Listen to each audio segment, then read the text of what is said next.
Hey guys, this is Karan Naneja from Vidya Mandir classes. So I welcome all to this lovely section of current electricity. So in this section we will discuss about the things related to power and energy. So without wasting any time, let's begin our session. So all right friends, basically अब हम discuss करते हैं power and energy से related चीज़ों को. So for example मेरे पास एक resistance है आर का और मैंने इस रेजिस्टेंस को कनेक्ट कर दिया एक बैटरी से. बैटरी का काम होता है dear friends potential difference provide करना. क्या प्रोवाइड करना? Potential difference. सो मैंने एक बैटरी ली वी की और मैंने पोटेंशियल डिफरेंस प्रोवाइड किया. यहाँ का पोटेंशियल लेट अस से 0 है तो यहाँ का जो पोटेंशियल होगा वो होगा वी. वो कितना होगा? वी. ठीक है. अच्छा, कनेक्टिंग वायर्स है तो अगर यहाँ का पोटेंशियल वी तो यहाँ का भी पोटेंशियल वी. ठीक है. अच्छा, इसको एक रेजिस्टर के अक्रॉस मैंने कनेक्ट कर दिया और रेजिस्टेंस है आर का. सो बेसिकली अब आपसे कुछ चीज़ें डिस्कस करनी है.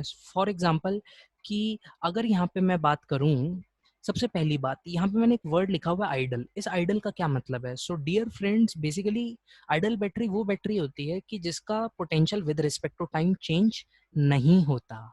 जिसका potential with respect to time change नहीं होता, रेजिस्टेंस भी कांस्टेंट होता है. सो फॉर एग्जांपल अगर मैं इस केस में बात करूं, मैं ए पॉइंट पे खड़ा हूं, यहाँ का पोटेंशियल तो 0 है, तो ए पॉइंट पे एक चार्ज की, देखो करंट अगर मैं इस केस में बात करूं तो करंट फ्लो कर रहा है इस डायरेक्शन में. ठीक. अच्छा, करंट फ्लो कर रहा है इस डायरेक्शन में, तो अगर ए पॉइंट पे पोटेंशियल 0 है तो एनर्जी जो होगी क्या वो 0 होगी? जी बिल्कुल सर, 0 ही होगी, क्योंकि फॉर्मूला होता है क्यूवी और हम जानते हैं कि as per formula energy at A is 0. Now अगर मैं पहुंचता हूँ बी पॉइंट पे, तो बी पॉइंट पे जो एनर्जी होगी वो होगी क्यूवी. अरे वो कितनी होगी? क्यूवी. सर क्यूवी कैसे होगी? क्योंकि डियर फ्रेंड्स हम लोग एक बात को जानते हैं, हम लोग एक बात को बहुत अच्छे से जानते हैं. Let me scroll the things first. ठीक है, अब ठीक उम्मीद है कि चीज़ें ठीक होंगी. हाँ, यहीं रखते हैं, मैं आपके सामने यहाँ बैठ गया. ठीक है ना, नीचे आ गया आपके.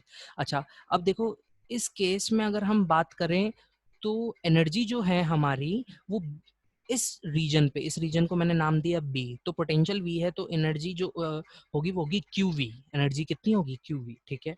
अब पार्टिकल इस पॉइंट से चल रहा है और जब चल रहा है पार्टिकल तो ए से बी पे पहुंचा, एनर्जी बढ़ गई क्योंकि बैटरी लगी और battery is the source of energy.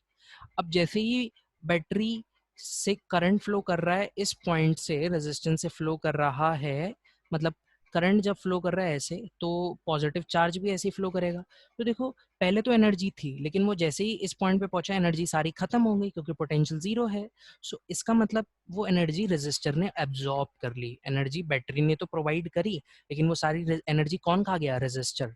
Heat की फॉर्म में आपको प्रोवाइड की या मैकेनिकल एनर्जी की फॉर्म में प्रोवाइड की या साउंड की फॉर्म में या लाइट की फॉर्म में. ठीक है.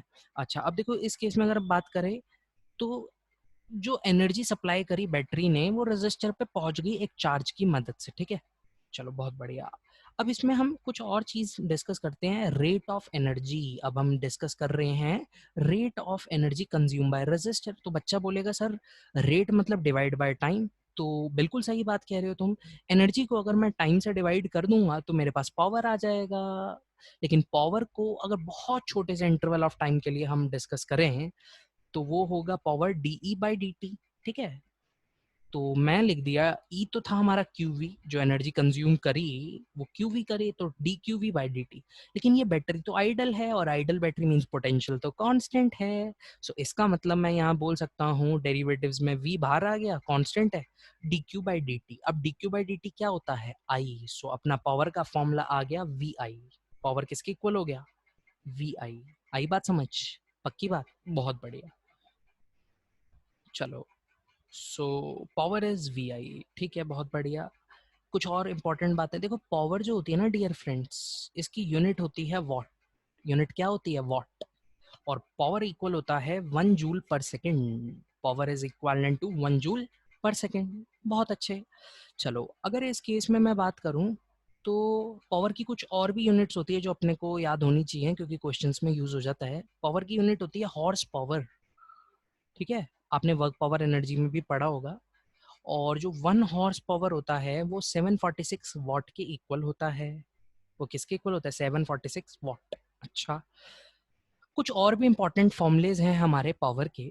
तो हम लोग जानते हैं कि पावर जो होता है वो वी आई के इक्वल तो होता ही है। एक और केस देखते हैं, लेट अस से कि मैंने ऊपर वाले ही वायर को उठा के यहाँ पे आपके सामने रख दिया, बस बैटरी से कनेक्ट तो करा है, तभी तो यहाँ पोटेंशियल वी और यहाँ का पोटेंशियल जीरो हो रहा है, ठीक है। सो इस केस में पावर इज वी आई। अब देखो, आप ऐसा भी बोल सकते हो कि जो करंट फ्लो कर रहा है आई, वो एक्चुअल में वी बाय आर के इक्वल होगा। तो मैंने यहाँ पे पुट कर दी वैल्यू आई की वी बाय आर। सो अपने पास जो फॉर्मूला आया एकदम सेकंड फॉर्मूला पावर का, वो आ गया वी स्क्वायर बाय आर। ये फॉर्मूला याद हो जाना चाहिए। ठीक, कैसे लिखा समझ में आया? सब्स्टिट्यूट किया बस मैंने। अच्छा, अब देखो मैं V को पोटेंशियल, ये V पोटेंशियल नहीं है, ये V पोटेंशियल डिफरेंस है। This is potential difference. So मैं ऐसे भी लिख सकता हूँ V is equal to I R. V किसके बराबर है? I R. तो सब्सिट्यूट किया आई आर के V को मैंने, तो I R into I is nothing but I square R. ये हो गया अपना थर्ड फॉर्मूला। अरे कौन सा फॉर्मूला? थर्ड। क्लियर हुई बात? चलो, थर्ड फॉर्मूला हो गया अपना ये। चलो, इस केस में हमने पावर के कुछ इंपॉर्टेंट फॉर्मूलेज भी डिस्कस कर लिए, ठीक है। अब चलते हैं कुछ पावर के एकदम बेहतरीन क्वेश्चन पे, जैसे जो पेपर में आने की पूरी पूरी संभावना है। सो माय डियर फ्रेंड्स, आपका पहला क्वेश्चन है कि एक वायर, और इस वायर पे मैंने करंट फ्लो करवाया 40 प्लस 2 एम्पियर का। मतलब करंट अब कांस्टेंट नहीं है, जहां कांस्टेंट नहीं होता वहां इंटीग्रेशन या डिफरेंशिएशन मतलब कैलकुलस आ जाता है। इस क्वेश्चन में भी कैलकुलस करना है, ठीक है। क्वेश्चन है find the net heat generated in resistor of 4 ohm in first 2 seconds, ठीक है। क्वेश्चन है find the net heat generated in resistor of 4 ohm in first 2 seconds, ठीक। तो 2 सेकंड में कितनी हीट फ्लो कर रही है आपसे वो पूछा गया है। अब हीट पूछा गया है, हीट इज एनर्जी। तो देखो, आप 1 मिनट के लिए पहले खुद से स्क्रीन पॉज करके सोचो, करो, फिर क्वेश्चन का सॉल्यूशन देखो, ठीक। चलो, तो मैं आपके सामने सॉल्यूशन रखता हूँ। सो बेसिकली हम लोग एक बात जानते हैं कि पावर जो होता है वो वी आई के बराबर होता है। अब वी क्या है नहीं पता, लेकिन एक और फॉर्मूला होता है अपने पास, आई स्क्वायर आर। आई तो पता है, आर भी पता है, तो वैल्यूज पुट करी। मैंने आपके सामने वैल्यूज पुट करके एक्सप्रेशन रखा, ठीक।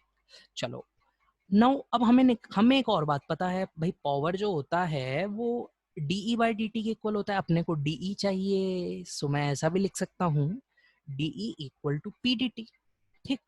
अब इंटीग्रेशन करना और कुछ नहीं करना, फॉर्म बनाई, क्योंकि अपने को तो डीई चाहिए था। बड़ी हीट, कितनी हीट निकली, वो एनर्जी ही तो है, हीट इज एनर्जी, ठीक। तो कितने टाइम के लिए चाहिए? 0 से 2 सेकंड। तो मैंने इंटीग्रेट कर दिया 0 से 2 सेकंड, आपके सामने इंटीग्रेशन लगाया और लिमिट पुट कर दी, ठीक। चलो, तो जब मैंने चीजों को सॉल्व किया, लिमिट्स लगाई मैंने, इस पहले तो ब्रैकेट को एक्सपैंड किया।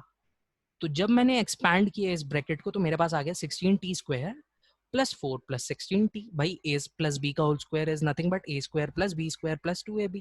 वही काम किया, लेकिन बाहर एक 4 पड़ा था रजिस्टर वाला, इसको मैंने इंटीग्रेशन के बाहर लिख दिया। भाई कांस्टेंट है तो ले सकते हैं।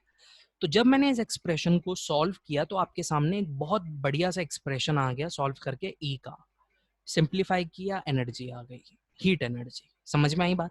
तो करंट अगर वेरिएबल हो और एनर्जी निकालनी हो, हीट एनर्जी, तो this is the algorithm to solve such questions.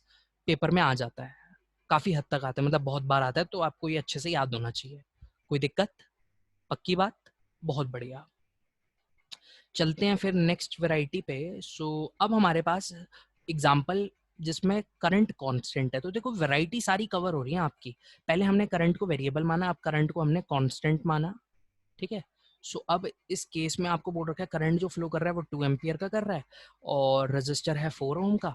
तो आपसे पूछा गया हीट कितनी जनरेट हुई 0 से 2 सेकंड तक, ठीक। पावर का फॉर्मूला होता है वी आई, तो लेकिन फॉर्मूला होता है heat upon time is power.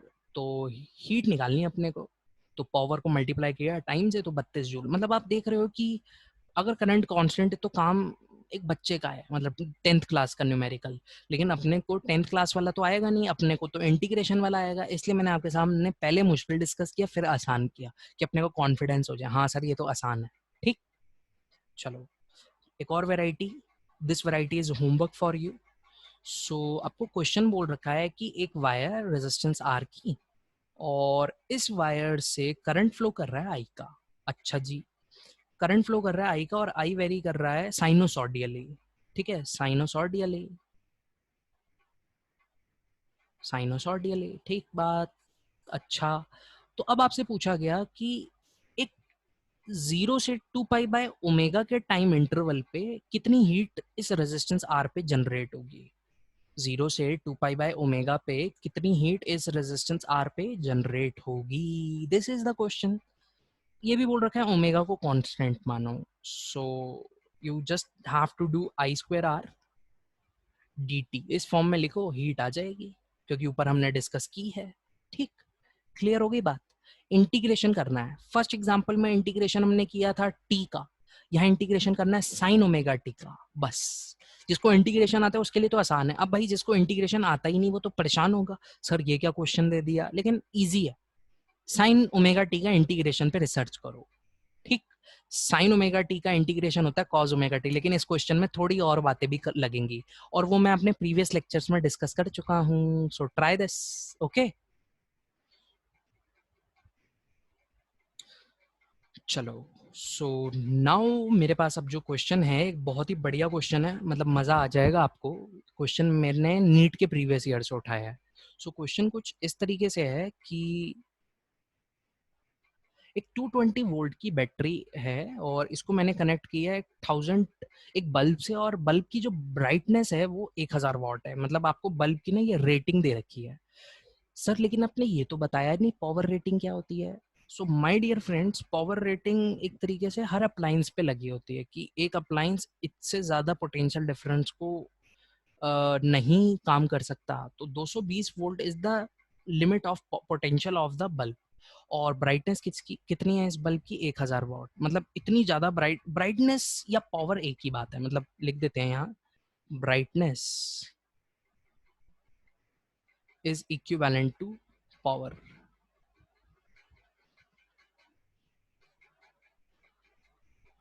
So this is given to you. Okay, अच्छा, सो बेसिकली इस क्वेश्चन में आपको बोल रखा है एक बल्ब और उसकी रेटिंग है 220 वोल्ट और 1000 वॉट। ठीक है, इसको मैंने कनेक्ट कर दिया एक 110 पोटेंशियल वोल्ट के डिफरेंस से। सो आपसे पूछा गया अब इस केस में पावर कितनी किलो होगी। तो देखो आपने कभी नोट किया होगा कि घर में लाइट कई बार क्या करती है, लाइट फ्लक्चुएट करती है, उसकी ब्राइटनेस चेंज होती है, तो मम्मी कहती है बच्चे लाइट बंद कर दो। तो मम्मी को ये बात कैसे पता चलती है कि ब्राइटनेस ज्यादा बढ़ रही है, तो इसका क्या मतलब है। एक्चुअल में मम्मी आपकी 10th क्लास आपसे पहले पास कर चुकी हैं, फिजिक्स पढ़ रखी होगी या तो उन्होंने। तो उसका यही मतलब होता है कि देखो जब घर में पोटेंशियल वेरी करता है तो पावर वेरी करेगी, पावर वेरी करेगी तो ब्राइटनेस वेरी करेगी, और ब्राइटनेस के चक्कर में मम्मी को बोल देती हैं कि भाई पोटेंशियल में काफी चेंज हो रहा है, इसलिए अपने घर की लाइटें बंद कर दो, वरना लाइट कई बार डैमेज भी हो जाती हैं। सो बेसिकली अब आपसे पूछा कि अगर 110 वोल्ट पे मैं एक बल्ब को ऑपरेट करता हूं जिसकी रेटिंग है 220 वोल्ट, तब क्या फर्क आएगा। ठीक है, सो बेसिकली आप एक बात दिमाग में गांठ बांध लो कि पावर रेटिंग का जो काम होता है वो रेजिस्टेंस निकालना होता है। क्या निकालना होता है, रेजिस्टेंस। ठीक है जी, सो बेसिकली अगर मैं इस केस में बात करूं, सो आपको रेजिस्टेंस निकालना है। ठीक है, पावर रेटिंग जब भी गिवन हो रेजिस्टेंस निकालो। सो देखो आपको बोल रखा है पावर इज 1000 वॉट और फॉर्मूला होता है वी स्क्वायर बाय आर, अपने को वी तो पता है 220 और आर निकालना है, तो वी स्क्वायर बाय आर रख के आपका आर आ गया। आई बात समझ। ठीक है सर, ठीक। अच्छा, अब देखो इस केस में अगर मैं बात करूं,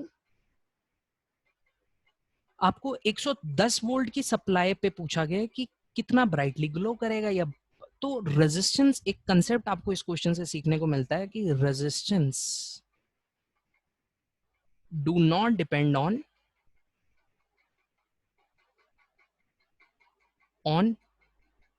वोल्टेज। मतलब जो पावर रेटिंग का रेजिस्टेंस है वही रेजिस्टेंस आपका, चाहे आप वोल्टेज बदल बदल के करो रेजिस्टेंस वही रहेगा, वो चेंज नहीं होगा। ठीक है, तो इस केस में आपको यही बात को याद रखना है। अब पावर आपको निकालना है कितना ब्राइटली ग्लो कर रहा है, तो पोटेंशियल अपने पास है 110 volt. So 110 upon R, R is nothing but 22 square by 1000। अभी पीछे यहाँ से निकाला है, पुट किया, आंसर निकाला, 250 वॉट आ गया। यार आया समझ में नहीं आया, पक्की बात।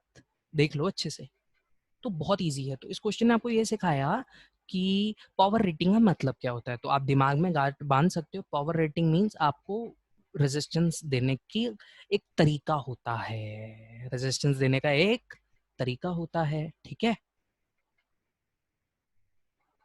चलो अब एक कंसेप्ट डिस्कस कर लेते हैं, एक और बढ़िया क्वेश्चन आपका, बहुत मतलब मजेदार क्वेश्चन मैं सिखाऊंगा ये, इसमें आपको 3 से 4 कंसेप्ट सीखने को मिलेंगे। तो क्वेश्चन पढ़ते हैं। आपको बोल रखा है एक 100 वॉट का बल्ब है और इसको मैं थोड़ा सा ना इरेज कर देता हूँ, ठीक है। आप सोच रहे होगे सर ये लिखा हुआ कहाँ से आ रहा है आपके पास, आज पहले ही लिख लिया। एक्चुअली तुम्हें मतलब जान के बड़ी हैरानी होगी कि पहले मैं तुम्हारे लिए रिकॉर्डिंग की, भाई पूरी रिकॉर्डिंग खत्म हो गई, एकदम से रिकॉर्डिंग ही गायब हो गई। अब मैं तुम्हारे लिए, देखो तुम्हारा मास्टर कितनी मेहनत करते, दोबारा से रिकॉर्डिंग कर रहा है तुम्हारे लिए फिर से, ठीक है। तो इसलिए तुम्हारे को लिखा हुआ मिल रहा है, लेकिन ये पहले मैंने लिखा, सारी रिकॉर्डिंग करी, एक प्रॉब्लम आ गई, उस चक्कर में सारी रिकॉर्डिंग गायब। चलो सो अब देखो आपको बोल रखा है कि एक बल्ब, और इस बल्ब का रेटिंग है 100 वॉट, और इसको B1 से कनेक्ट, ये B1 इसका 100 वॉट है और रेटिंग, और साथ में 60 वॉट का बल्ब है, एक B2 और एक B3, मतलब B1 की ब्राइटनेस है 100 वॉट, B2 और B3 की जो ब्राइटनेस है वो 60 वॉट की है, ठीक है। अब आपसे बोल रखा है इसको मैंने कनेक्ट किया 250 वोल्ट के सोर्स से, 250 वोल्ट के सोर्स से कनेक्ट किया, ठीक है, कनेक्ट किया, और बोल रखा है कि जैसा मतलब फिगर में दिखा भी रखा है, W1 W2 W3 बोल रखा है, पावर है B1 B2 B3 की, जब मैंने इसको 250 वोल्ट से कनेक्ट किया।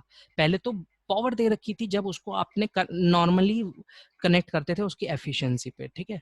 सो एक्चुअल में ऐसा देखा गया है कि इस क्वेश्चन में ना आपको पावर रेटिंग आधी अधूरी दे रखी है। तो गार्ड बांध लो, जब भी इस टाइप के क्वेश्चंस होते हैं जिसमें पावर रेटिंग में सिर्फ पावर दे रखी होती है, वोल्टेज नहीं दे रखी होती, तो आपको वोल्टेज हमेशा लेनी है 220 वोल्ट, ठीक है। आपको वोल्ट हमेशा लेनी है 220 वोल्ट, क्योंकि इंडियन सिस्टम के अकॉर्डिंग जो पोटेंशियल डिफरेंस होता है वो 220 वोल्ट का होता है, ठीक है। इंडियन सिस्टम के अकॉर्डिंग पोटेंशियल डिफरेंस जो होता है वो 220 वोल्ट का होता है। सो इसलिए आपको हमेशा जिन क्वेश्चंस में ना गिवन हो ना, आपको हमेशा 220 वोल्ट लेना है, ठीक। चलो उम्मीद करते हैं समझ में आ गई होगी ये बात। अच्छा अब देखो इस क्वेश्चन में अगर मैं आपसे कुछ बात करूं, लेट अस से कि मैंने B1 B2 B3 कनेक्ट कर दिया, और इस तरीके से आपको ये एग्जाम गिवन है कि इस तरीके से आपने कनेक्ट किया है, ठीक है। चलो तो बेसिकली अब क्या हुआ, मैंने इसको पैरेलल में कनेक्ट कर दिया B3 को, तो B3 के अबाउट जो पोटेंशियल डिफरेंस है वो 250 वोल्ट का है, लेकिन पावर रेटिंग के अकॉर्डिंग अगर हम बात करें,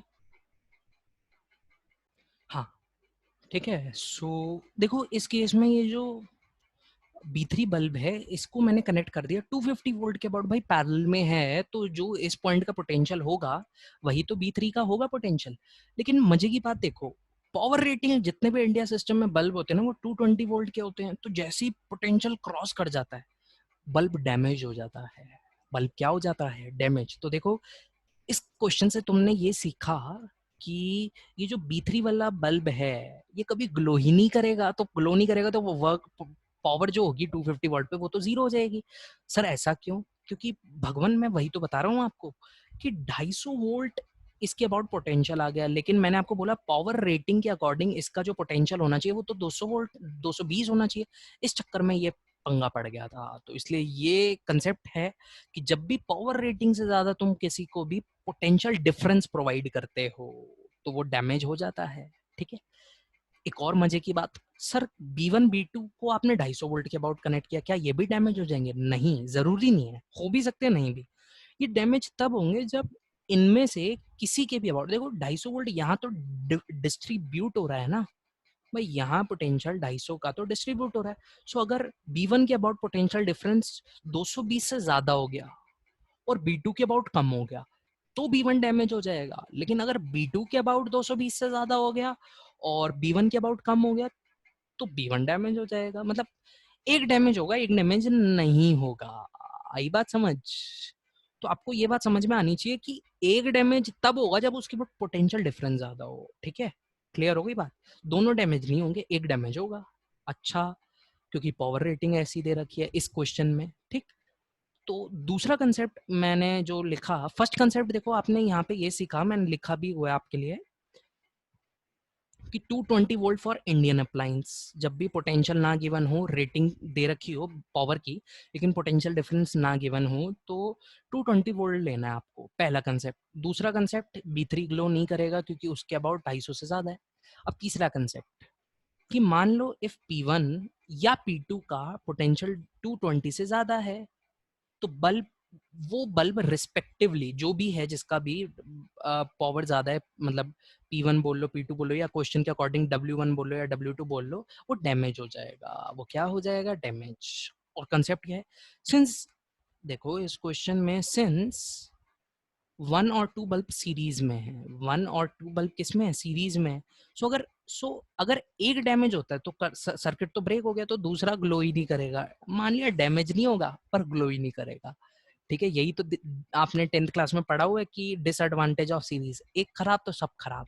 हम तो डूबेंगे, तुझे भी ले डूबेंगे, ठीक है। तो तीसरा कंसेप्ट है, हम तो डूबेंगे, तुझे भी ले डूबेंगे, ठीक। पहला कंसेप्ट, दूसरा, तीसरा सब समझ में आया या नहीं आया? बहुत बढ़िया क्वेश्चन। लेकिन इस क्वेश्चन को मैंने तुम्हारे लिए सॉल्व नहीं किया, क्योंकि तुम जानते हो कि सॉल्व तो तुम करोगे, मैथ्स के धुरंधर तो तुम हो। लेकिन अगर तुम सॉल्व ना कर पाओ, तुम्हें समझ भी ना है कि सर सॉल्व कैसे करना, तो चिंता की बात नहीं है, कमेंट पे लिख देना, ट्यूटोरियल जब मैं बनाऊंगा तो उसमें ये क्वेश्चन सॉल्व करके दिखा दूंगा। आई बात समझ? पक्का या कोई दिक्कत? चलो बहुत बढ़िया। फिर चलते हैं एकदम एकदम लाजवाब कंसेप्ट पे। और अब जो कंसेप्ट शुरू हो रहा है, उस कंसेप्ट का नाम है मैक्सिमम पावर थ्योरम। क्या नाम है उस कंसेप्ट का? Maximum power theorem. चलो सर, मैक्सिमम पावर थ्योरम, लेकिन यहाँ तो टॉपिक में फिगर तो मिसिंग है। चलो भाई लिख लेते हैं। अब सबको लिखा हुआ मिलेगा तुम्हें, ठीक है। तो मैक्सिमम पावर थ्योरम कंसेप्ट शुरू होते ही ना, तुम लोगों की आइडल बैटरीज की टाटा बाय बाय हो गई। अब जो भी बैटरी होगी वो रियल बैटरी होगी, ठीक है। चलो अब देखते हैं ये मैक्सिमम पावर थ्योरम क्या है। So basically maximum power theorem तो रियल बैटरी के लिए बनी हुई है। So maximum power theorem ideal real battery के लिए बनी है ना, फॉर रियल बैटरी, मतलब रियल, रियल का तो इंटरनल रेजिस्टेंस भी होता है, पढ़ा हुआ है सर हमने ये तो। सो लिख देता हूँ मैं, ये RL है लोड रेजिस्टेंस, ठीक है। और स्मॉल r है इंटरनल रेजिस्टेंस, ठीक है, इंटरनल रेजिस्टेंस। चलो this is internal resistance and RL is load resistance. चलो ठीक है। सो अगर मैं इस केस में बात करूं कि मैंने एक E की बैटरी से कनेक्ट किया सर्किट को, तो अब अगर इस क्वेश्चन में करंट तो फ्लो करेगा ही करेगा, नो डाउट, ठीक है। करंट तो फ्लो कर ही रहा है इस तरीके से। अगर मैं तुमसे बोलूं कि मुझे पावर अक्रॉस लोड रेजिस्टेंस लिख के दिखाओ, पावर अक्रॉस लोड रेजिस्टेंस, तो बच्चा बोलेगा सर ये तो हमारे बाएं हाथ का खेल है, इसमें तो सिंपली हमें क्या करना है, हमें करना है कुछ इस तरीके से, I²RL, यही तो फॉर्मूला होता है या नहीं होता? जी बिल्कुल, बहुत बढ़िया। तो I क्या होगा यहाँ? I होगा E/RL प्लस स्मॉल r का होल स्क्वायर इंटू RL, ठीक। चलो अच्छा, अब इस केस में पावर को हम ऐसा भी लिख सकते हैं, E² RL upon RL plus small r का होल स्क्वायर। ये स्मॉल r, याद रखने वाली बात, इंटरनल रेजिस्टेंस है, तो पावर जो है वो लोड रेजिस्टेंस पे भी डिपेंड कर रहा है और इंटरनल रेजिस्टेंस पे, ठीक है। चलो अब एक एक्टिविटी करते हैं, मजेदार एक्टिविटी। सपोज तुम्हारे पास 10 टाइप के लोड रेजिस्टेंस है, 10 या बहुत सारे लोड रेजिस्टेंस है, ठीक है, बहुत सारे, मतलब हर टाइप के। तो तुमने एक एक करके एक, अच्छा अब सर्किट मैं पहले समझाता हूँ। लेट अस से कि मैंने एक सर्किट लिया, इंटरनल रेजिस्टेंस ली R, और इस टाइप से एक अपना सर्किट, इसके अबाउट मैंने डिफरेंट टाइप का RL कनेक्ट करना एक एक करके शुरू किया। यहाँ RL, ठीक है, और ये मेरे पास एक बैग है, bag of resistor, bag of load resistors, ठीक है। तो एक एक करके मैंने इस बैग से उठाया और हर केस में पावर, मतलब बहुत सारे रेजिस्टर्स इसमें भरे हुए हैं, एक एक करके मैंने लिया और लोड रेजिस्टेंस बदल बदल के हर लोड के लिए मैंने पावर निकालनी शुरू करी। ठीक है, तो बेसिकली बैटरी तो हर लोड के लिए कांस्टेंट है, तो अब मैंने पावर निकाली और तो चेक करना है मैंने कि किस लोड रेजिस्टेंस पे मैक्सिमम पावर आएगी। मेरा क्वेश्चन समझ में आ रहा है या नहीं आ रहा? क्या हर लोड रेजिस्टेंस के लिए मैं बैटरी चेंज कर रहा हूँ? नहीं। अगर बैटरी चेंज नहीं कर रहा तो उसका पोटेंशियल और इसका इंटरनल रेजिस्टेंस भी चेंज नहीं होगा, सिर्फ आर एल की वैल्यूज चेंज हो रही है। तो अब मैंने निकालनी है पी की मैक्सिमम वैल्यू जब पी एक पर्टिकुलर लोड रेजिस्टेंस के बहुत मैक्सिमम होगा। सो उस केस में हम क्या करेंगे देखते हैं। सो बेसिकली पावर अपने को दे रखा है, तो मुझे बेसिकली यहाँ पे पावर की for maximum value of power, for maximum value of power,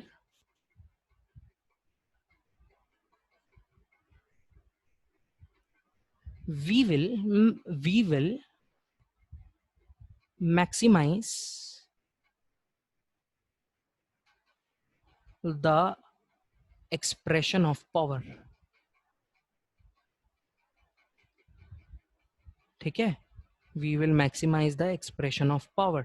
so basically अब मैं एक बात जानता हूँ कि पावर अपने को दे रखा है, तो मैं यहाँ पे ऐसा लिख सकता हूँ dp upon D R L, क्योंकि देखो पावर की मैक्सिमम वैल्यू चाहिए और वेरिएबल तो ये आर एल है ना, इस बक्से से उठा उठा के मैं बदल बदल के चेक कर रहा हूँ।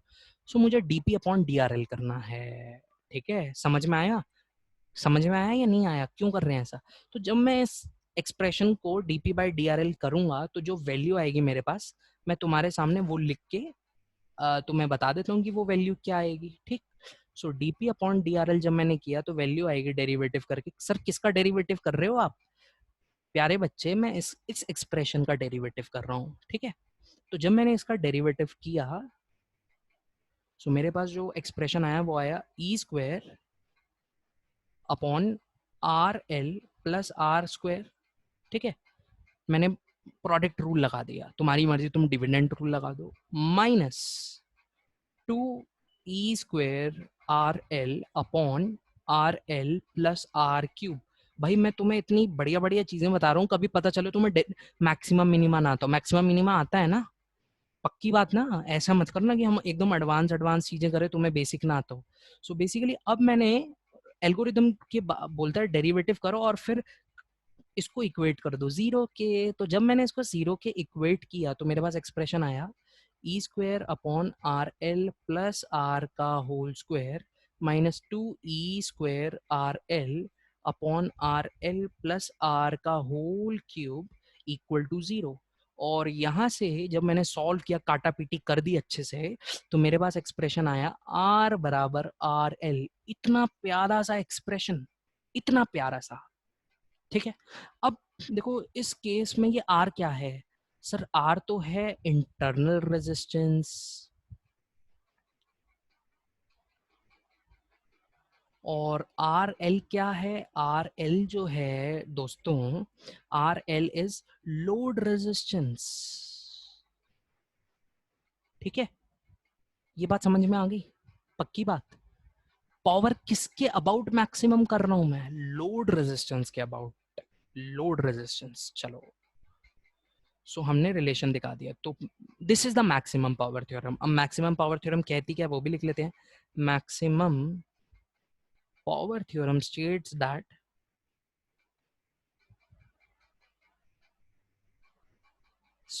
that if internal resistance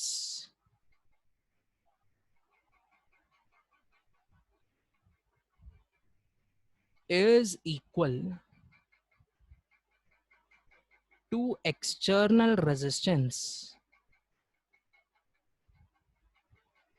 bracket में लिख देते हैं लोड रेजिस्टेंस, एक्सटर्नल मतलब लोड। ठीक है, then maximum power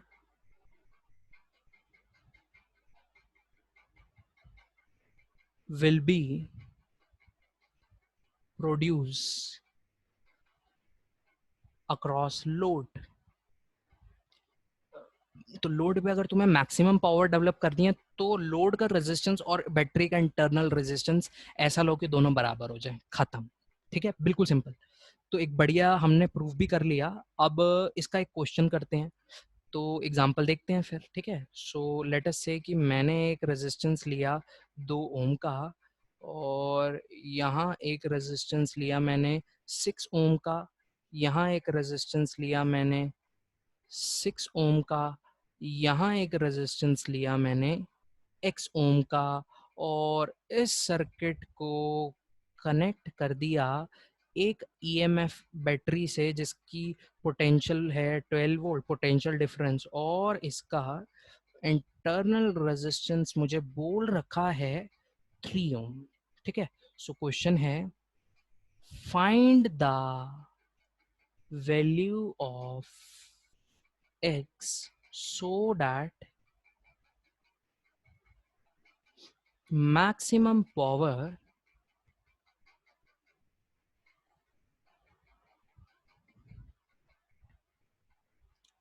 develops across the load circuit। तो बच्चे के मन में डाउट आएगा, सर यहाँ पे लोड सर्किट कौन सा है। So my dear friends, actual में अगर मैं बात करूँ, ये पूरा का पूरा जो सर्किट तुम्हें दिखाई दे रहा है, इस सर्किट को हम लोड सर्किट बोल रहे हैं। कौन सा सर्किट बोल रहे हैं? Load circuit. ठीक है, चलो। सो अब इस केस में आपको एक्स निकालना है। सो इंटरनल रेजिस्टेंस जो है, छोटा आर जो है वो तो 3 है, और कैपिटल आर की बात करें तो देखो इसमें 3 जो रजिस्टर हैं, 6 6 और एक्स, ये किसमें है?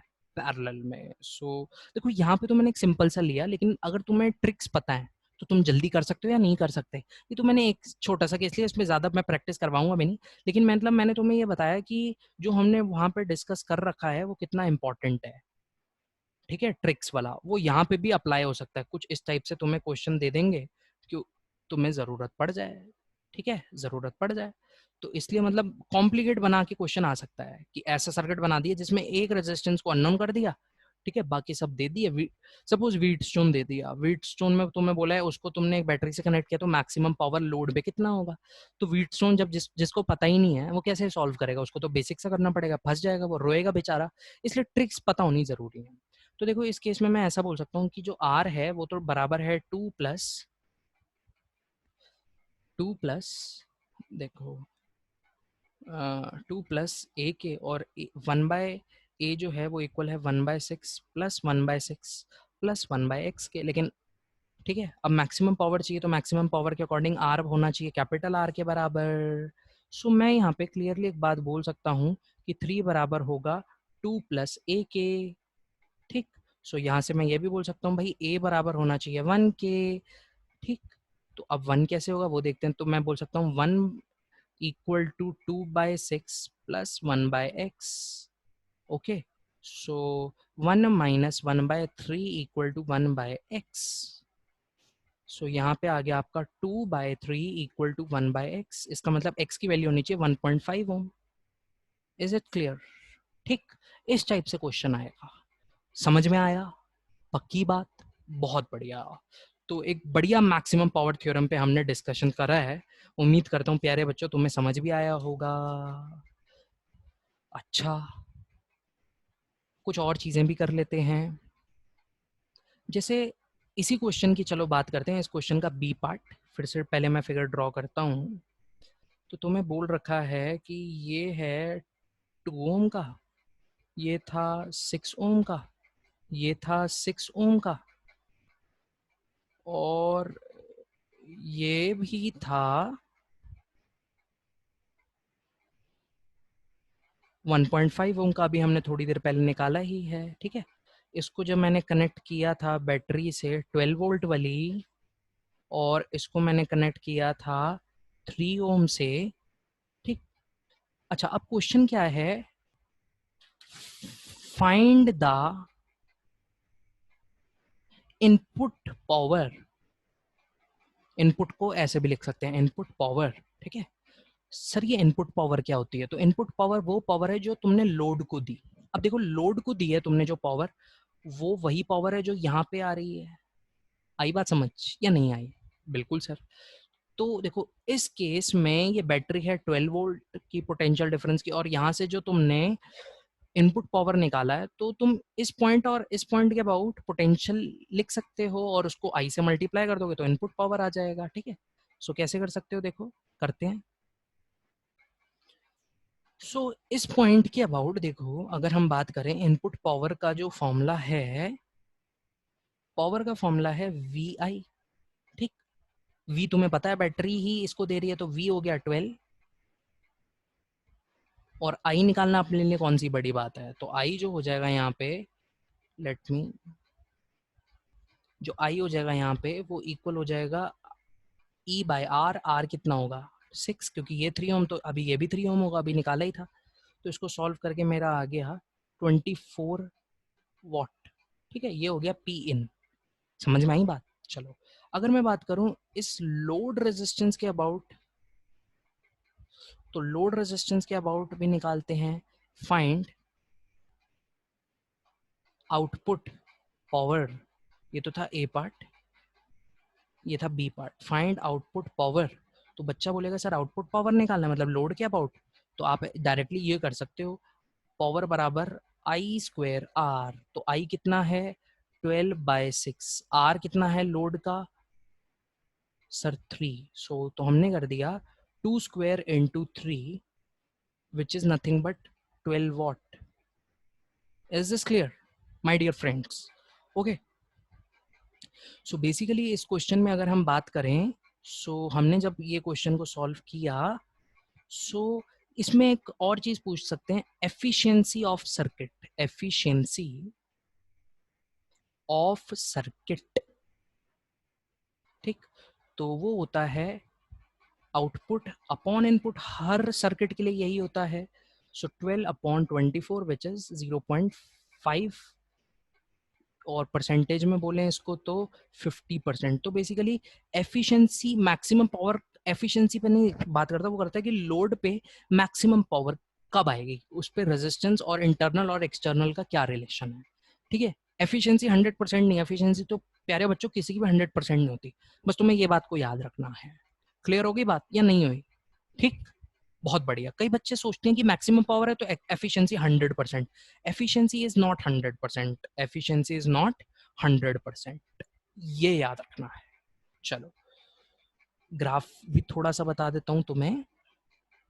सो एक्सपेरिमेंटली ऐसा देखा गया है कि जब ये होता है पावर और ये होता है आर एल, तो ऐसे एक्सपेरिमेंटली देखा गया है, ठीक है, कि जब हम ग्राफ बनाते हैं रेजिस्टेंस लोड के बदल बदल के, तो ग्राफ पहले इंक्रीज होता है, फिर एक पॉइंट आता है और उसके बाद डिक्रीज हो जाता है। तो इस केस में बोला गया है कि ये तब होता है जब आर एल बराबर होता है इंटरनल रेजिस्टेंस के। This is the position of maximum power theorem, मतलब यहाँ पे मैक्सिमम पावर थ्योरम की बात हुई है, यही तो किया हमने। आई बात समझ? मैक्सिमम क्लियर हो गई बात? बहुत बढ़िया। ग्राफ अपने से पेपर में पूछ लेते हैं, ठीक है। चलो सो माय डियर फ्रेंड्स, फिर देखते हैं आगे थोड़ा और।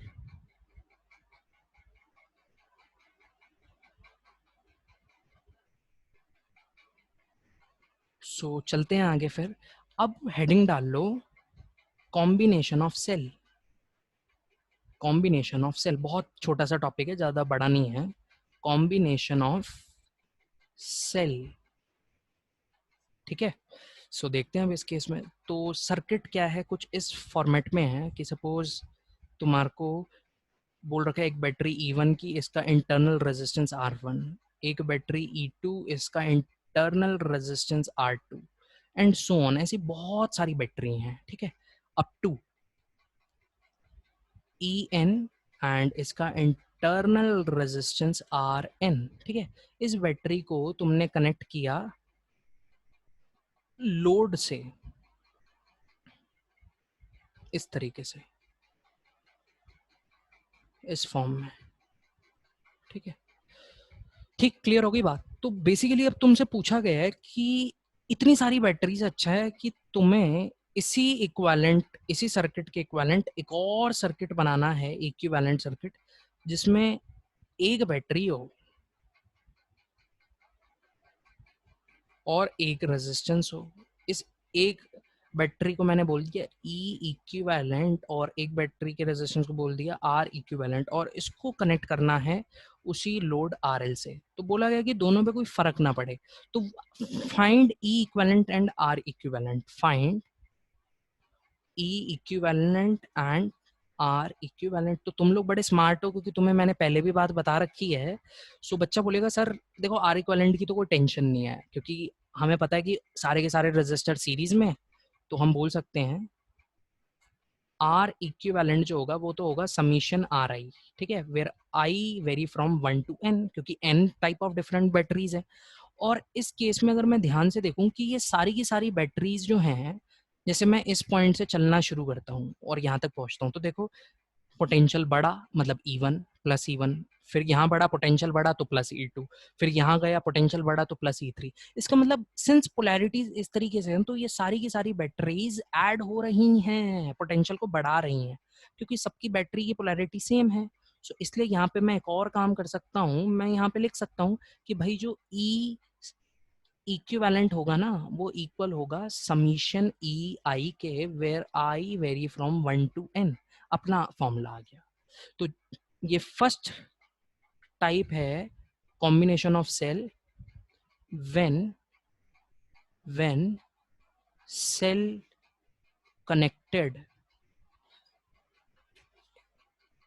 इन series, when cell connected in series, ठीक है, क्लियर हो गई बात। चलो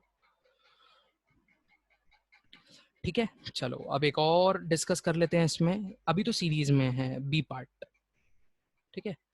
when cell connected in parallel,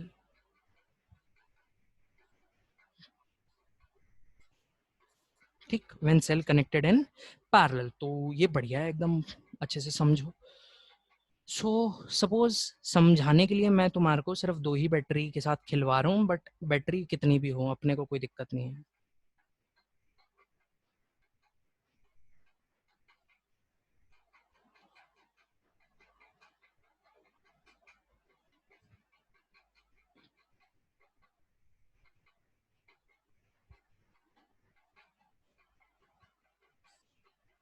suppose तुम्हारा एक ये सर्किट है and this is load resistance, again we are interested to find the equivalent. So basically अब मैंने क्या किया, मैंने इसको कनेक्ट किया ई इक्विवेलेंट से और देन इसको कनेक्ट किया आर इक्विवेलेंट से, ठीक है, और this is my R L,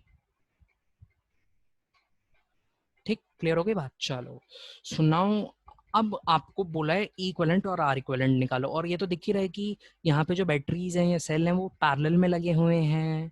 सो इस टाइप की वैरायटी के क्वेश्चंस को अब हमें कैसे सॉल्व हैंडल करना है वो देखते हैं, ठीक है। अब वो देखते हैं कि किस टाइप से इसको हैंडल करना है। सो देखो इस क्वेश्चन में एक बहुत ही इंटरेस्टिंग जो आपका आता है, हम लोग जानते थे पहले भी कि जब भी हम सिस्टम को इक्विवेलेंट निकालते हैं तो जितना करंट फ्लो करता था आई, उतना ही फाइनल भी, इनिशियल और फाइनल सेम फ्लो करता था। तो यहाँ पे भी अगर आई करंट फ्लो कर रहा है, यहाँ पे भी आई फ्लो करना चाहिए, लेकिन यहाँ पे इस पाथ से अब देखो करंट आया तो डिस्ट्रीब्यूट होगा, तो मान लो इधर चला गया आई वन और इधर चला गया आई टू, भाई कितना चला गया आई टू, ठीक। चलो अब क्या करें।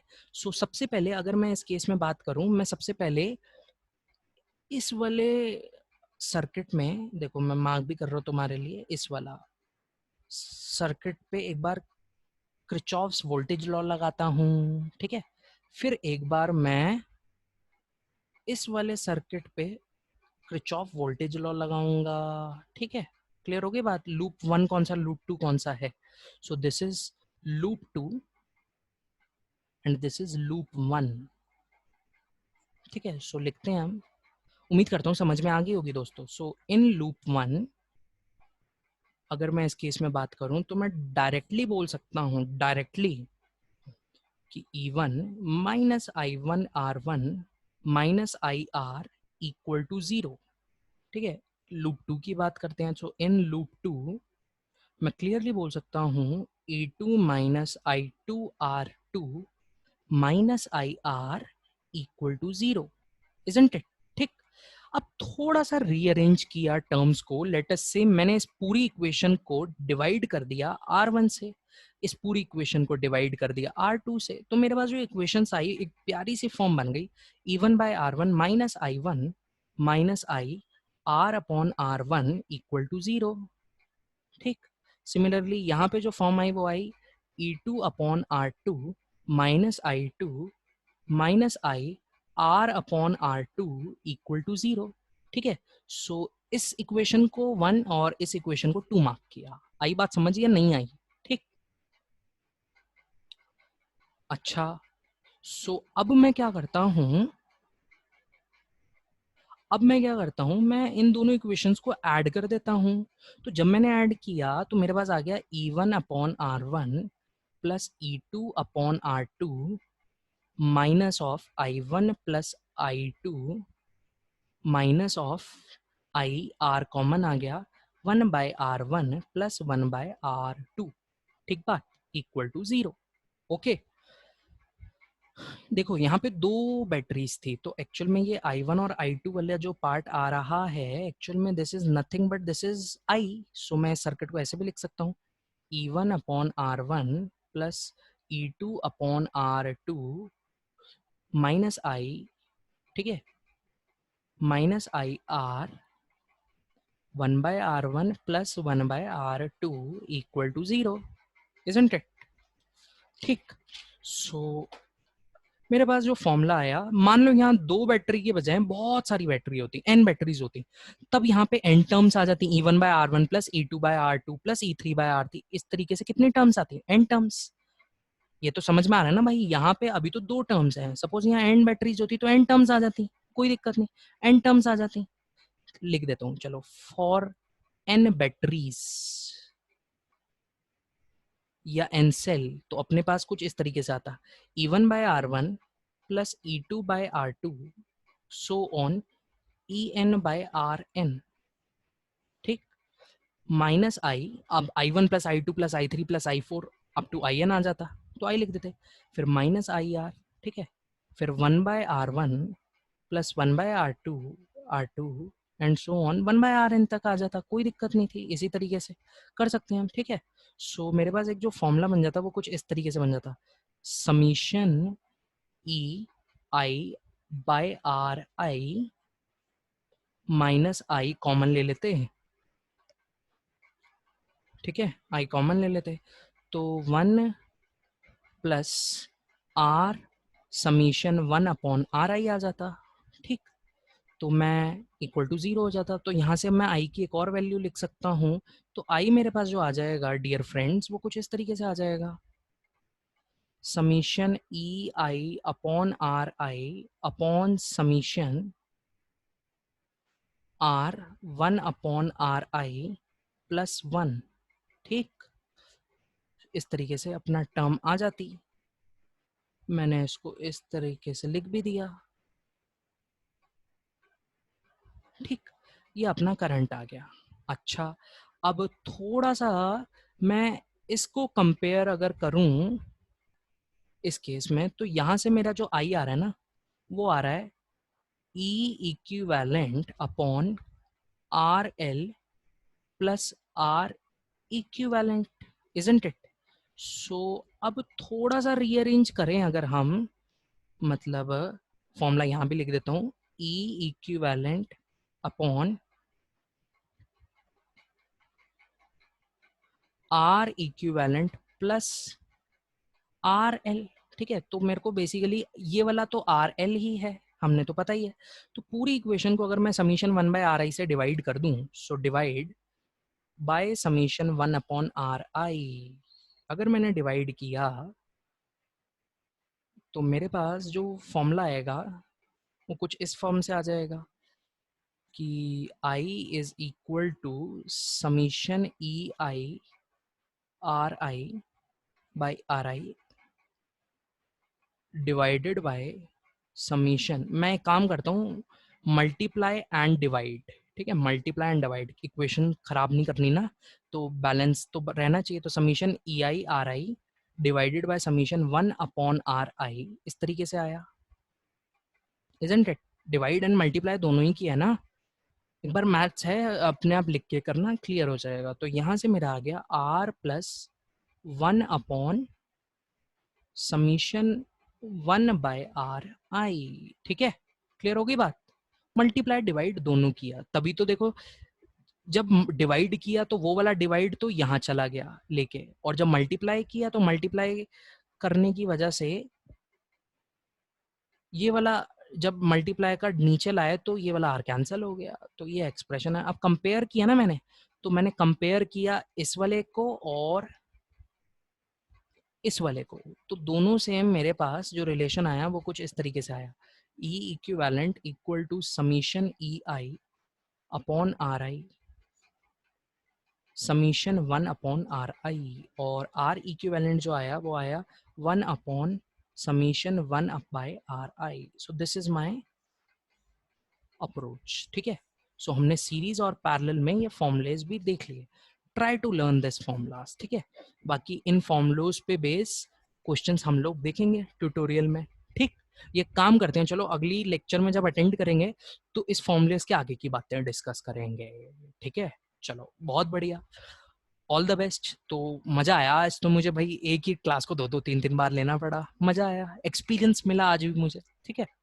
चलो तो माय डियर फ्रेंड्स, फिर बहुत जल्दी मिलते हैं हम लोग, तब तक प्रैक्टिस करते रहो, खूब मेहनत करो और अच्छे से बस प्रैक्टिस करो, क्योंकि प्रैक्टिस करोगे उतनी क्लैरिटी तुम्हें आएगी। अगर प्रैक्टिस नहीं करोगे तो तुम्हें समझ नहीं आएगा, इसलिए प्रैक्टिस करो। देखो हर सब्जेक्ट हो जाएगा, फिजिक्स नहीं होगा, फिजिक्स की प्रैक्टिस बहुत बहुत जरूरी है, इसलिए प्रैक्टिस करो, ठीक। चलो so all the best, all the best, and अच्छे से पढ़ाई करें, एंड बाय बाय, ठीक है, मिलते हैं बहुत जल्द।